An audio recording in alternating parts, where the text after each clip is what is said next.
Tesla stock. It's a big day for me regarding Tesla stock. I just sold the stock for the first time since 2021. Yes, indeed. These shares I bought many years ago. Back in June 2019, I paid $2,900 for those shares there. They're now worth over $45,000. And I sold over $45,000 worth of Tesla stock here today. Cost basis on those babies was $14.88. In this video here today, we're going to talk about why I did it. Why I went ahead and sold those shares of Tesla here today. There's many reasons. There's not usually just one thing that makes me say, I got to sell this stock, but there's many reasons, okay? Additionally, we're going to talk about why I'm going to still hold 1,500 shares of the stock right now, which is worth about $340,000. Like, why not just sell all the shares today or something like that, okay? So we'll discuss all that. Appreciate you guys joining me as always. Hope you enjoyed this video here today. I'm looking forward to covering it because one, I haven't really talked in depth about my feelings around Tesla in quite some time. Two, I do so many stocks on buying type videos, right? Look at this video from 3 days ago, my 26 stock buy watch list. This video from 5 days ago, I spent $32,000 in this stock today. This video 11 days ago, 2 new stocks I bought today. We got this video from 14 days ago, 4 stocks I'm buying now, September 2024. So I do so many stocks I'm buying videos that it's nice every once in a while to cover like a sell, right? Which I'm not selling stocks very often. It comes very few and far between. So when I do, I think it actually makes for an interesting subject. And today's a pretty decent size sell of about $45,000. So hope you guys enjoy this video. As always, appreciate y'all joining me. Or you subscribe to the channel. If you're not, you might want to go ahead and do so because I always got a lot of interesting stuff coming for you guys. I appreciate everybody that smashes that thumbs up button, okay? So why I sold $45,000 worth of Tesla stock here today. There's 5 core reasons for why I made this decision. The first part is the biggest reason. This is, I would say, 50% of the weighting on why I decided to sell these shares here today. It has to do with the numbers. What do I mean by this? Well, if we look at the last many quarters for Tesla now, it's not like this company's just had one tough quarter or something like that. It's honestly been rough for over a year now in regards to their numbers. We obviously were always used to Tesla growing at unbelievable growth rates, 30%, 40%, 50%, some quarters even much higher, 98% growth, 73% growth. And if you look at the past 4 quarters, this has been put me to sleep type numbers, right? 8% revenue growth, 3% revenue growth, negative 8% revenue growth, and 2%, or shrink actually, negative 8% shrink, and then 2% growth.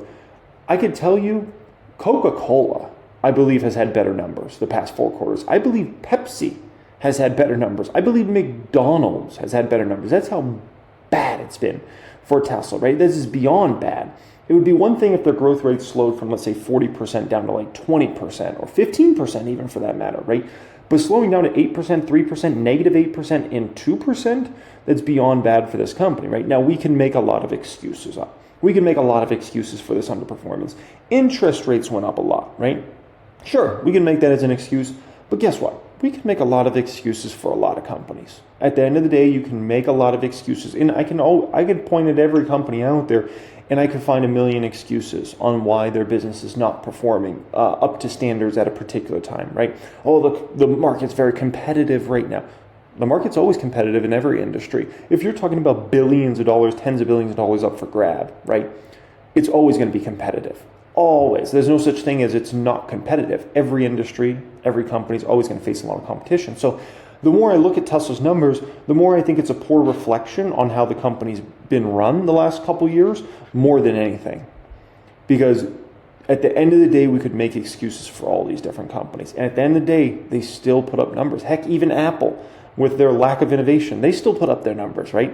And so at the end of the day, we can make excuses or we can be honest. This is just horrible performance from the company for many, many quarters now in a row, right? Additionally, it's not just that their revenue has been extraordinarily disappointing for the last year. Look at the gross margins of this company. It's going down for years now on a trailing 12-month basis. I mean, look at this. Literally, we peaked this out in first half 2022, and ever since then, it's down, it's down, it's down, it's down, it's down, it's down, down, right?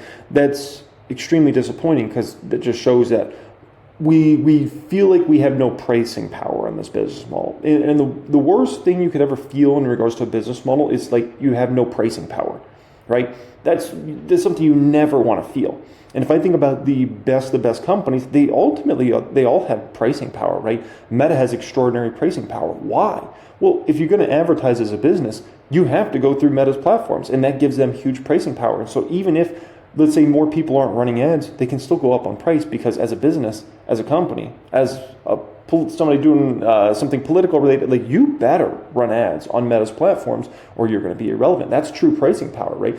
Even Apple, even with their disappointing numbers they've really had for the past year, they still actually have incredible pricing power. They're still able to charge very high amounts for all their different devices and have incredible margins on that. Their services is still able to come in, right? Microsoft has incredible pricing power. And these are the sorts of companies we really compare Tesla to because, Tesla's a $750 billion market cap plus, right? So we're going to compare them against Apple, against Microsoft, against these other top tier companies. NVIDIA's pricing power is unbelievable at that company. We see it at quarter in and quarter out. NVIDIA can almost charge any price they want for their chips. And these companies were willing to pay for NVIDIA's chips. That's true pricing power, right? And so when we see Tesla, we just see a lack of pricing power there, which is, obviously very disappointing. Now, if we go ahead and we take a peek, this is one good news in regards to their margins.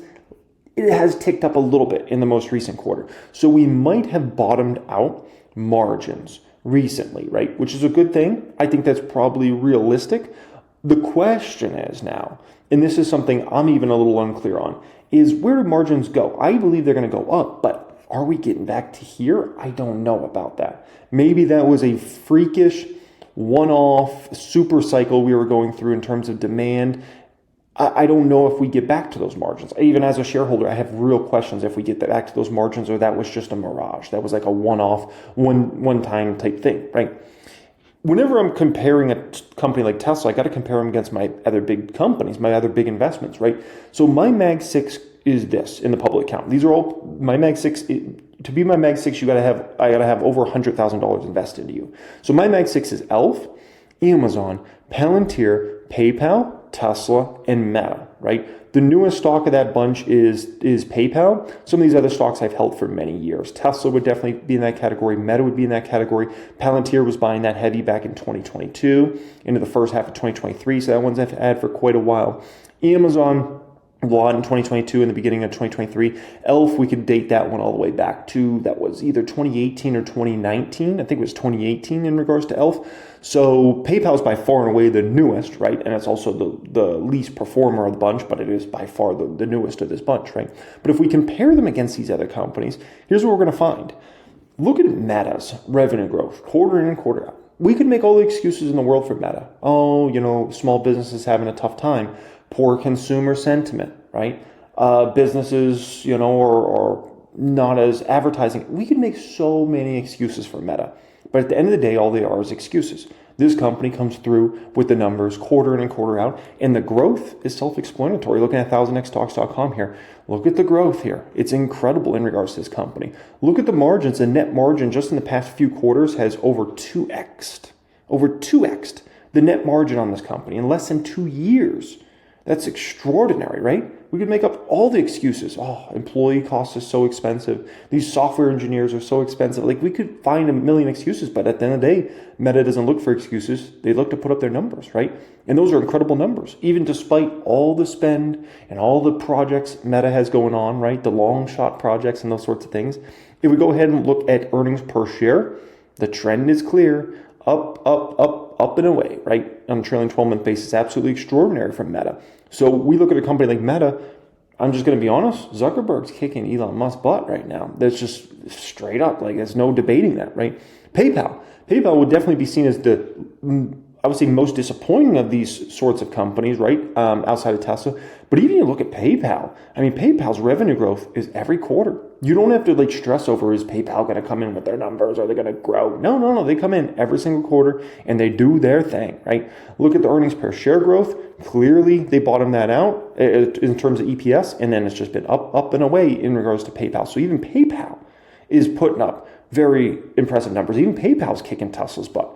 Palantir is running, Alex Karp is running circles around Elon Musk right now. Circles, right? And we know Alex Karp can be opinionated. We know, we've seen many interviews with Alex Karp in the past where he can go on his he's talking philosophy on this and that, and the Western world versus other countries. And we know he can have very strong opinions. We do know a lot about Alex Karp. But at the end of the day, Alex Karp is dead focused on Palantir and focused on making Palantir the best company possible with the best products and services in the world, right?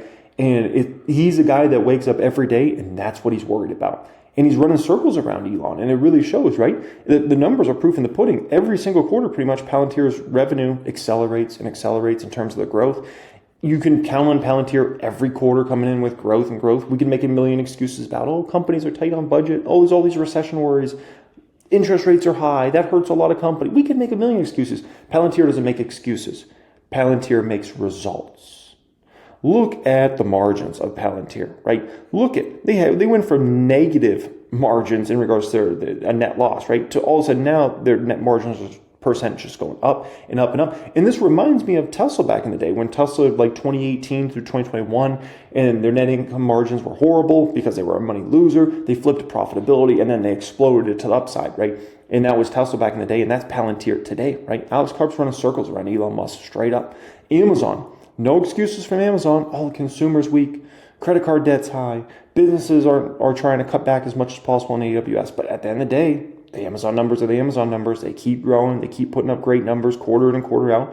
They went from negative 3% net margins here to now plus 9%, right? No excuses. We could say, the warehouse workers are making more than ever. Oh my gosh. No excuses. Look at this. Total EPS.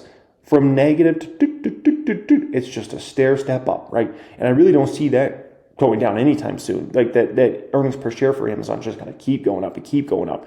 No excuses. Elf, what a beast. What a beast this company is. I mean, the chart is self-explanatory here on 1000X. Look at the margins of this company. Extraordinary. They just go up and up and up and up and up. So at the end of the day, somebody's got to lose, right? If we look at my Mag 6, somebody's got to lose. And it's clear as day that Tesla is my weakest link of my Mag 6. And there's not even a debate around that, just to be quite frank. If we think about the past 1 to 2 years, Tesla's far and away the weakest link of these companies, right? And it's not even close, honestly. It's not even close. And the stock prices, honestly, are kind of show that. This looks at since late 2021 when all these stocks were kind of peaking out, right? And Tesla's the second worst performer. Thank goodness I didn't own PayPal back in those days, right? Thank goodness I got in PayPal really like the past year because that would have been a vicious drop. But we look, Amazon is up 9% since that peak of 2021, which isn't great performance, by the way, but it's smoking Tesla. Tesla's down 44% since that time. Palantir's up 39%. Meta's up over 60%. Elf's up 241%.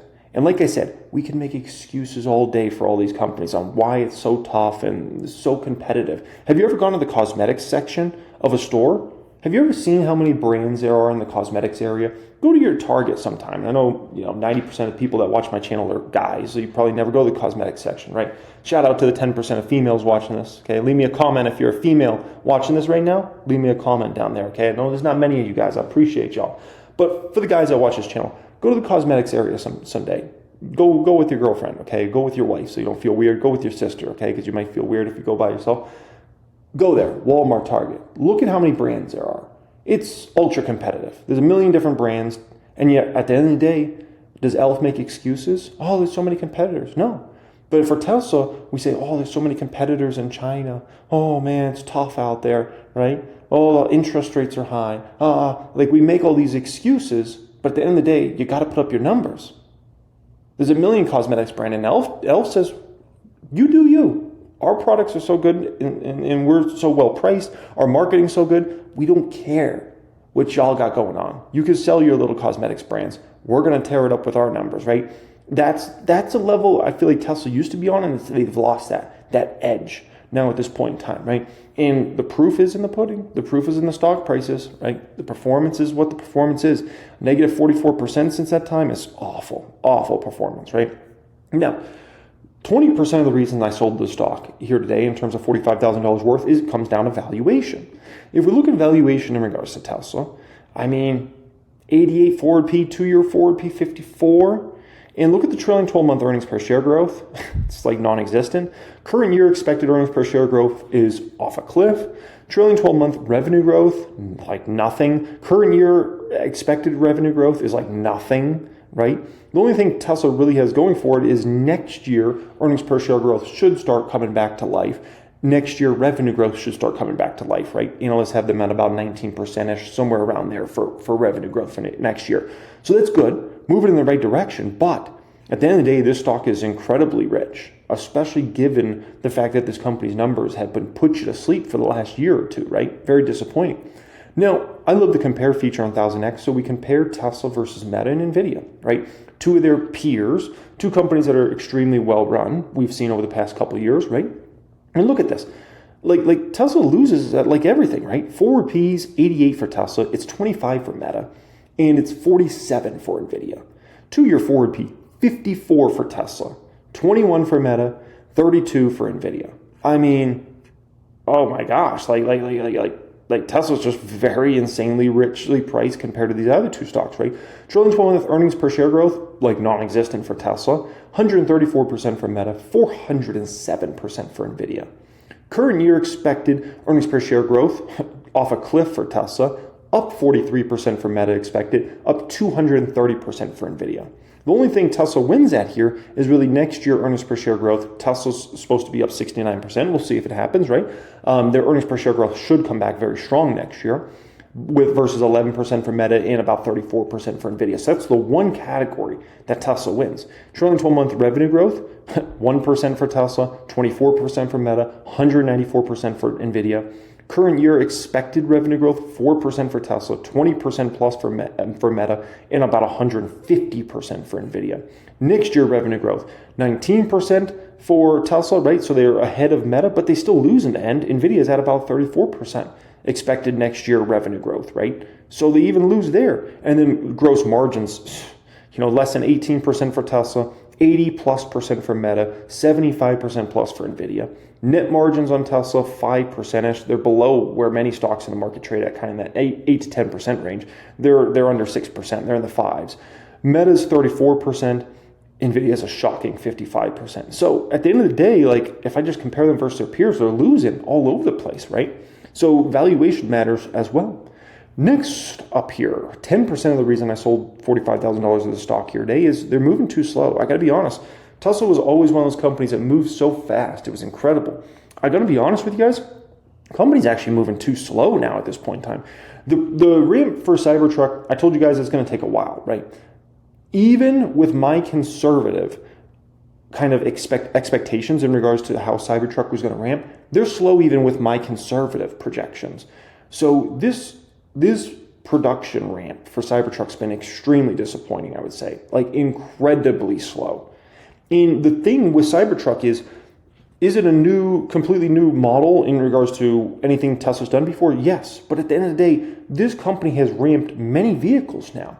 This is not their first rodeo or their second rodeo or the third rodeo. They ramped Model S. They ramped Model X, which was a completely fundamentally different vehicle. They ramped Model 3. They ramped Model Y. So this is really their 5th vehicle they ramped, right? And although it's very different, like I think things should have moved faster than kind of how they're moving here. So I would say that production ramp has been slow. And once again, it gets back into, in my opinion, management kind of not being on the ball like they really should be in regards to this. I think many years ago, I think this wouldn't have been acceptable at Tesla. I think nowadays, focus is other places. So therefore, it's kind of like, oh yeah, it's kind of slow. We got challenges. It just is what it is, right? And also there's a $750 billion market cap on it. So there's not as much of an emphasis. Back in the day when Tesla had his back against the wall, when people were talking about this company going bankrupt, right? There was a big sense of urgency, major sense of urgency. And it seems like somewhere along the way to a $1 trillion market cap, the sense of urgency was definitely lost in regards to something like this, right? Even looking at something like the range extender, this is something I want when I get a Cybertruck. Like I would already have a Cybertruck if they had the range extender out there. But this has gotten delayed. Now they're talking about early 2025. We'll see. And what does early 2025 mean? Does that mean January, February, March, April, May? When are we talking here, right? We'll see. The range extender is something I want because I have the Model S Plaid. that gets 300 miles of range. Supposedly, it doesn't actually get that, but that's what it's supposed to get, right? The Model X, 300 something miles of range, doesn't actually get that, but that's what it's supposed to get. And I want something that's got a 4 in front of it, right? Or, 450 plus, and this is supposed to be that. And so I'm waiting. We'll see. But I can tell you, I'm not the only person in the marketplace waiting for the range extender.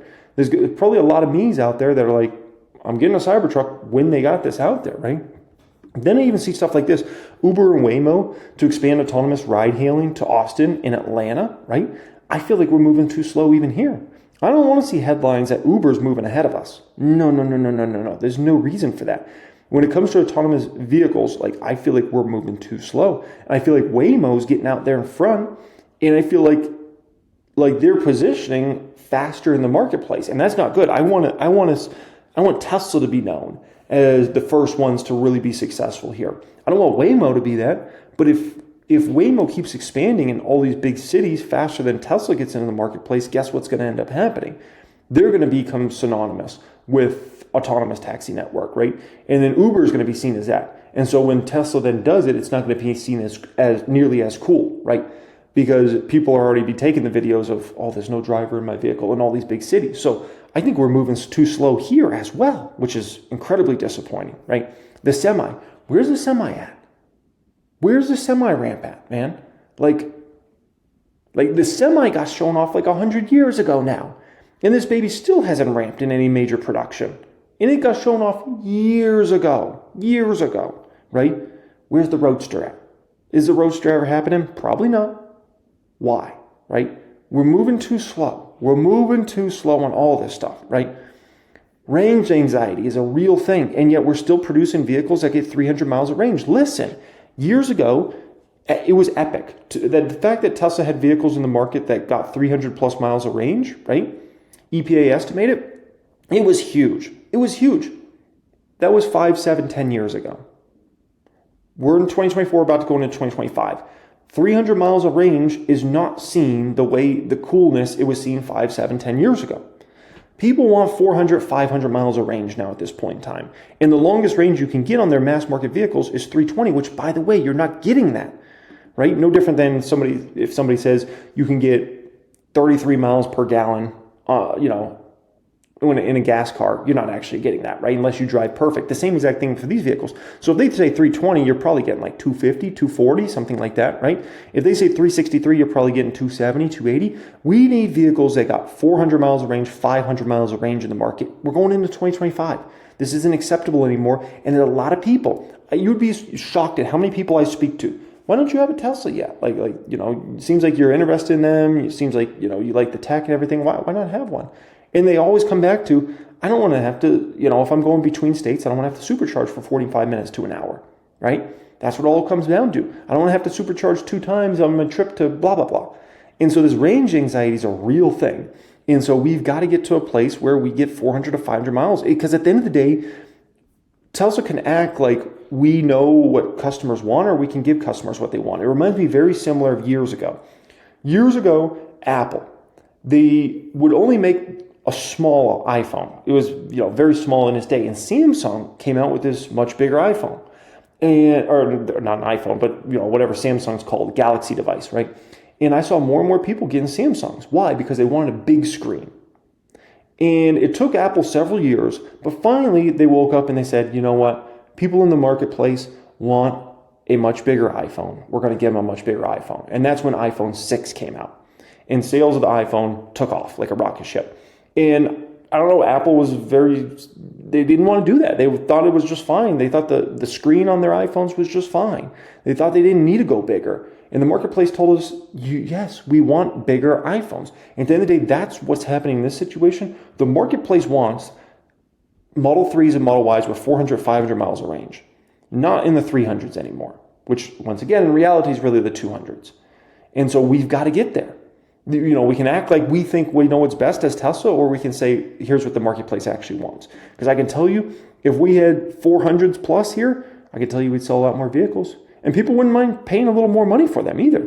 It's not like it's going to, dramatically change the cost of the vehicle by adding an extra 80 miles, 90 miles, 120 miles of range. No. You put a Model 3 in the market that gets 450 miles of range, 470, 500 miles of range. Watch how that baby sells. Watch how that baby sells. It's a huge deal for people. I'm just telling you, I spoke to way too many. If I spoke to one person and it was like one person told me they have range anxiety, they're like, oh, it's not enough, I'd be one thing. I speak to so many people all the time, and it always comes back to this on why they don't buy a Tesla. It's not price. It's not price. It always comes back to range. It's not, oh, it doesn't have enough power. No. It's not, oh, it's not big enough. No. It's not, oh, it's not cool enough. No, it always comes back to this. Always. So at the end of the day, we got to wake up, and this is where I say we're moving too slow because we think this is fine, and this isn't fine going into 2025, man. Next one up here, and why I sold $45,000 Tesla stock, this would be 10% of the weighting, it's Elon. Elon. So here's the deal with Elon, right? Oh, man, it's very frustrating. So first thing with Elon Musk is he did not position, he's the CEO of the company, he's the big dog, right? He's the biggest shareholder of the company. He's got to always put the company in a position to weather any storm, to get through whatever we have. He did not put Tesla in a position to handle high interest rates the past 2 years. And it shows up in the numbers, right? The numbers have been incredibly disappointing. And he did not position the company well enough for this sort of environment. And this is something I look at Elon, somebody that should be able to kind of like see the future. And he didn't position the company well enough, right? And I think about how other people have really positioned their companies and done tremendous, right? Look at how Jensen's positioned NVIDIA. He's positioned NVIDIA phenomenal. That's first thing on Elon. Second thing is Elon's gone from a legend to a lightning rod. And it's happened really in 2 or 3 years now, right? When anybody brought up Elon Musk's name 2, 3, 4 years ago, people said, oh, Elon Musk, he is a genius. He is such an innovator. He's a special brain. He's a special talent. Now you bring up Elon Musk and they say, I like what he says on X. They say, I hate what he says on X. It's more about whatever Elon's saying. He's no longer looked at really as a legend in the business space, an innovator, right? A hope for mankind. Now people look at him as a lightning rod, right? And back in the day, I don't know anybody that hated Elon Musk back in the day. I would say there's a ridiculous amount of people that hate Elon Musk today, right? And refuse to buy any of his company's products because he's become such a lightning rod now, right? And so very disappointing to see him go from a legend to a lightning rod. Now people on one side might say, oh, we love what Elon's doing, right? We love what Elon's doing, okay. Yeah. But if he said something else, you wouldn't like it. And that's what you got to understand. And that's what a lot of people don't understand in regards to that. So they try to stick up for Elon, but I'm just telling you, no. And when you're a shareholder of the company, you start to look at this and you're like, I don't want my people coming out. Like if Alex Karp came out tomorrow and starts talking about, Republicans are so bad and, Kamala Harris is going to save democracy and all this stuff, I'm going to be like, Alex Karp, what are you doing? Like, what are you doing, man? Like stay focused on what we got going on here, right? But the problem is, Elon's gone off, man. Elon's gone off, and he. I thought maybe he'd be getting better, but he's not. And now my hope is maybe after the election, maybe he gets out of this crap and starts focusing up. But I'm even having doubts after the election if he's actually going to focus up. So we'll see what happens there. But there's no doubt he's gone from a legend to a lightning rod. There's no debating that, right? Third thing is, it just comes across as Tesla's not his number one priority anymore. And that's sad. It does not come across as that. His number one priority now seems like commenting on politics.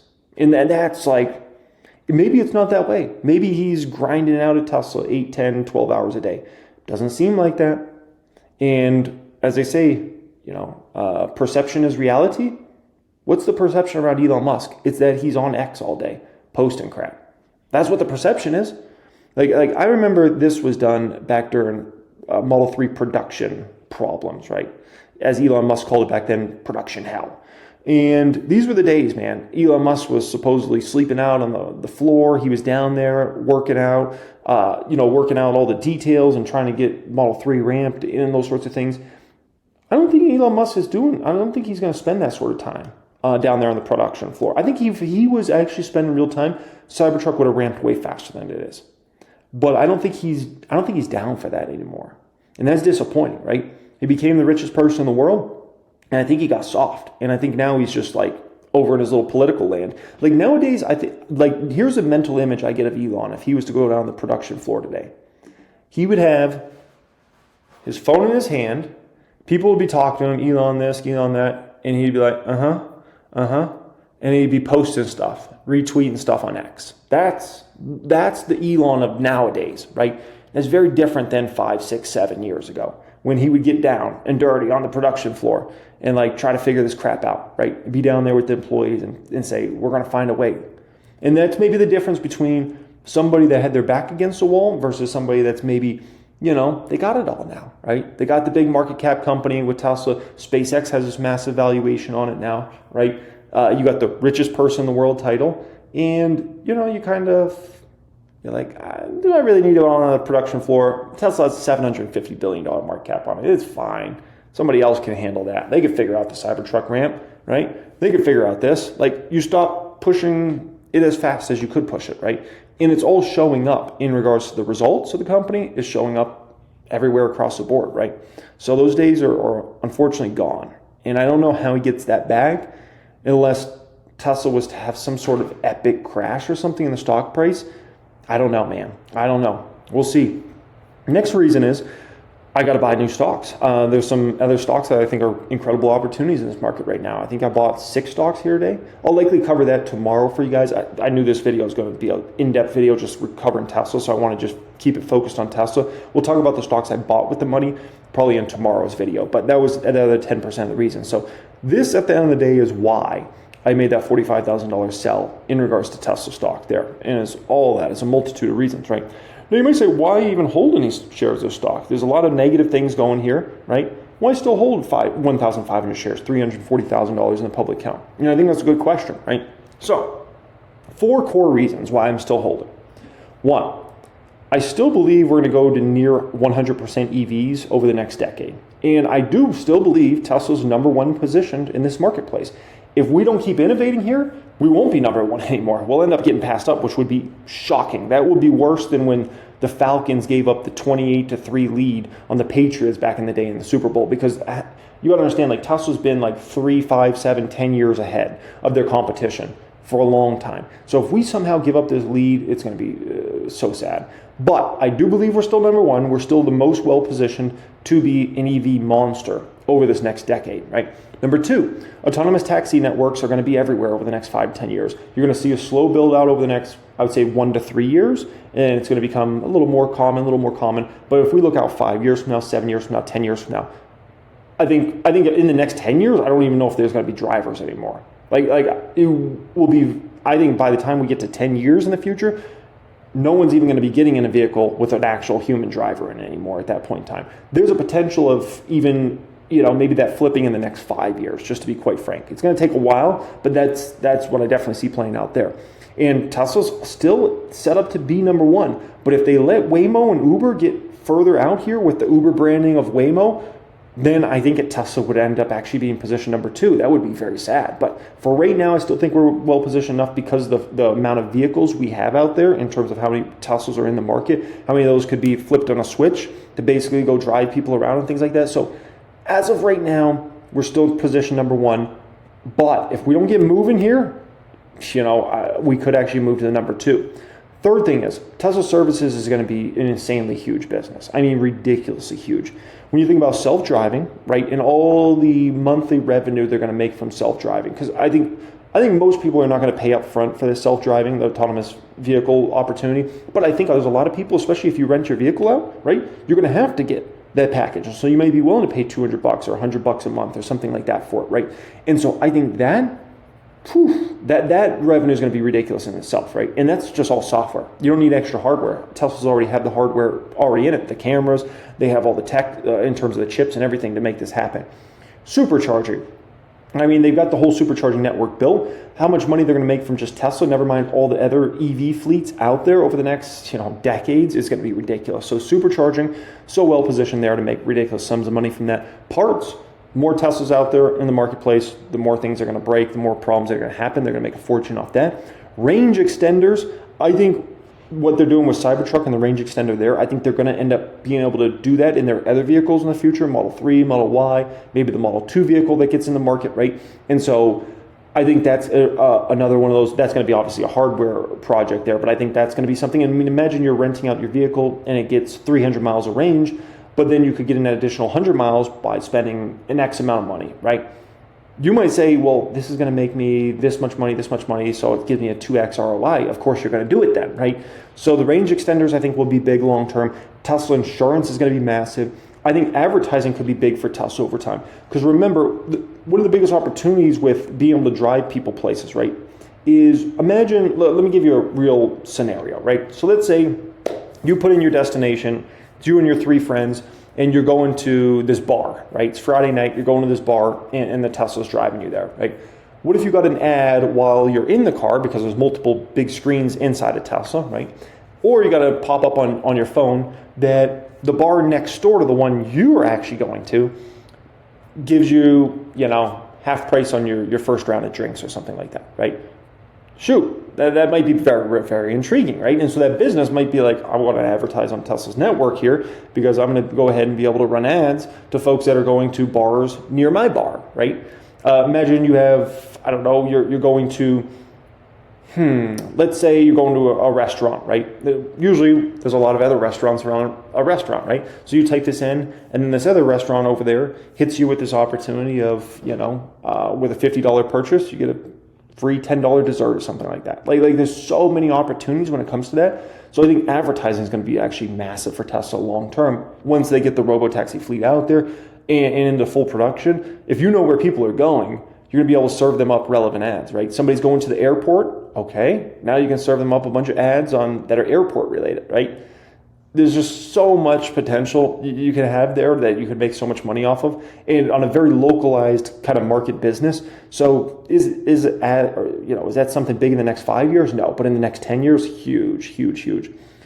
The fourth reason I still hold Tesla is the employee force and the culture. They still have a culture of that company that is innovators, that is moving fast. I think the culture's been hurt over the past couple of years. I do believe that. But they still have an incredible employee force. I've met a lot of these people. A lot of these folks have been in the private stock group over time. I think they're phenomenal. And I think a lot of these people are very intelligent, like insanely intelligent. Some of the Tesla engineers I've had in the private group over time, these people are magnificent. Met many of them, right? And so I think that's a hard thing to just take away, the employee force and the culture there. And so they still do have that. So overall, that's why I still hold Tesla to this day, is these 4 core reasons here. Okay, and that's why I still got 1,500 shares in this baby, and I do have the position in the Patreon portfolio as well. Now, keep in mind the Robotaxi event is coming up October 10th. There could be excitement that builds in a Tesla stock over the next 4 weeks. We'll see what they show off there. If it's very, very exciting, Tesla could keep momentum going out of that event. If what they show off is not that exciting, then the stock will falter and kind of go back to where it's been if we see that sort of situation playing out. But I remain hopeful, but I got to say it's been disappointing the last couple of years in regards to being a Tesla shareholder, right? And I mean, the stock kind of shows it, right? We used to be a $400+ stock. We're a $200 something stock today. It shows, right? Alrighty, guys, appreciate you joining me as always. Thank you so much for being here. If you're looking to join my private stock group, private wealth group, you get access to 1000xstocks.com. That's pinned comment down there. You can click on that. Fill out an application. We'll see if we can get you access to that maybe in the next few weeks. That's full access to my Discord community, full access to see the moves I'm making each week in my $2.3 million plus Fidelity account, all my best course curriculums, access to all that, 6 and 7 figure club, all that good stuff. Much love and have a great day.